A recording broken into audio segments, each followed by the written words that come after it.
You might think you know how to manage your money, but do you really know what's happening with your cash sitting inside the bank? Welcome back to Sensible Capital. I'm Jake, and by the end of this video, I'm going to expose the truth about consumer banking practices and why your financial struggles might just be padding your bank's bottom line. Let's start with a bit of background. Banking has ancient roots, dating back to around 2000 BCE in Mesopotamia. Back then, things were pretty simple. Temples and palaces acted as early banks, storing valuables and providing loans in the form of grain to merchants and farmers. Over the ensuing thousands of years, they developed into the incredibly complex financial institutions that we know today and are a cornerstone of the modern economy.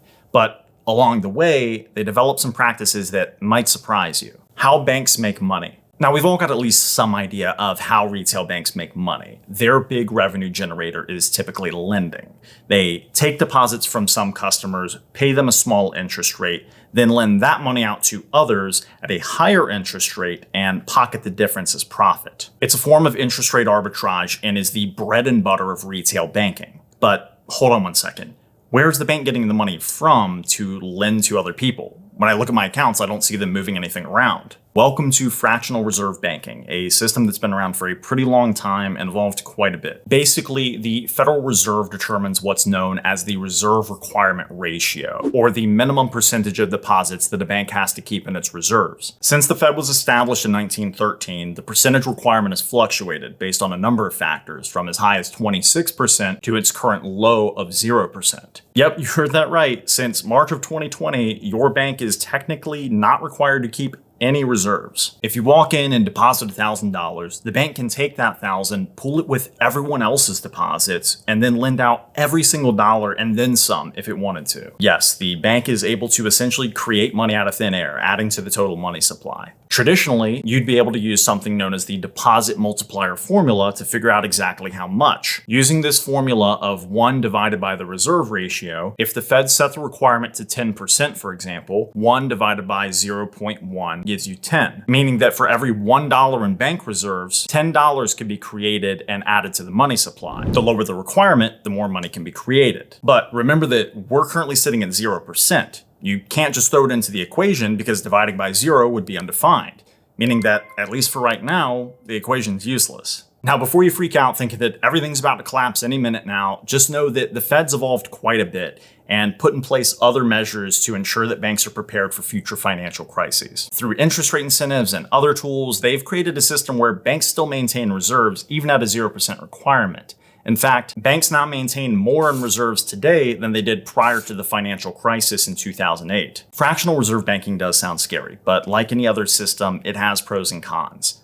Unlike this next secret, which is a little more con-heavy, the set-off clause. Picture this. Last year, you took out a personal loan of $10,000 from your bank to do a kitchen remodel. You've been making your payments on time, but end up losing your job unexpectedly. As your savings began to dwindle, so too did your ability to make your loan payments. Eventually, things got to the point where you started missing payments to make sure you had enough for more important things like food. You accept the fact that your credit score is going to take a hit, but what's the worst that can happen? The bank can't come and take back your kitchen, right? One day you wake up and take a look at your checking account, only to find that $4,000, all of your remaining savings, has vanished overnight. Well, somewhere buried deep down in the darkest recesses of the fine print of your agreement with the bank, you may unfortunately find something called a set-off clause. This essentially gives the bank the right to seize money from your other accounts if you default on a loan. Don't believe me? Do me a favor and pull up your deposit agreement. You can even Google deposit agreement and find some from the biggest banks. Control F and search for set off. Do a bit of clicking around and, well, what do you know? If you owe us any money, we have the right to apply funds in any of your accounts to pay your debt. This is known as set off. For the bank, that little clause can save them a massive amount of time since they don't have to go through the court system and don't have to notify you or get your permission. And don't think that just because your money's at another bank that you're safe either. Depending on your deposit agreement, assets at other banks can be taken as well. It just might take them a little longer to get to these accounts. It seems pretty aggressive, and it is, but the way banks look at it is that, hey, I've got a contract with this guy that says he was going to pay me money. He didn't, and he's got money sitting right there. Now, the good news is that there are some limitations to set off, but your best bet is just to avoid it by paying your bills. Transaction reordering. If you thought set-off was bad, wait until you hear about transaction reordering. If you're routinely cutting it close with your checking account balance, you're going to want to hear this. Let's say that you have $100 in your account, and on a single day, you make 3 transactions in this order. $10 at the coffee shop, $30 at the gas station, and $110 for your electric bill. If they were processed chronologically, your last transaction, the electric bill, would take you into the negative and cause you to incur one overdraft fee of, say, $35. But here's the catch. Banks can change the order of those charges from high to low. If we go back to our example and change the order, now the electric bill immediately puts you in the red and incurs an overdraft fee. Then both the $30 at the gas station and the $10 at the coffee shop hit, each resulting in additional overdraft fees. Transaction reordering potentially just tripled your fees for the exact same charges. But before you go and grab the pitchforks, let me give you a bit more context.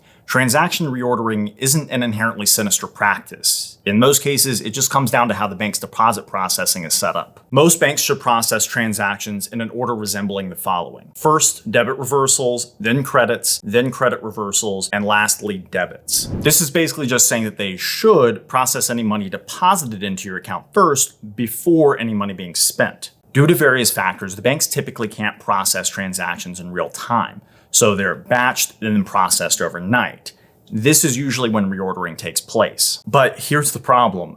As of right now, there's nothing stopping a bank from using transaction reordering in a way that would generate extra fees. It's completely legal. So a bank could theoretically use this to line their pockets. There have actually been multiple class action lawsuits against banks for deceptive practices involving overdraft fees that were settled outside of court for hundreds of millions of dollars. But there is good news. As a result of increased scrutiny from the CFPB and other agencies, many banks have willingly made significant changes to their overdraft policies. According to a Pew report, most of the 25 largest US banks have lowered the penalty fee for overdrafting, reduced the daily maximum number of overdraft fees charged, added a grace period or buffer amount before fees are charged, or eliminated NSF or overdraft transfer fees. The CFPB also reported that thanks to these changes, overdraft revenue for the full year of 2023 was approximately $6.1 billion lower than before the pandemic and 24% lower than in 2022. All that being said, abusive transaction reordering is definitely still a thing. So keep a close eye on your bank, do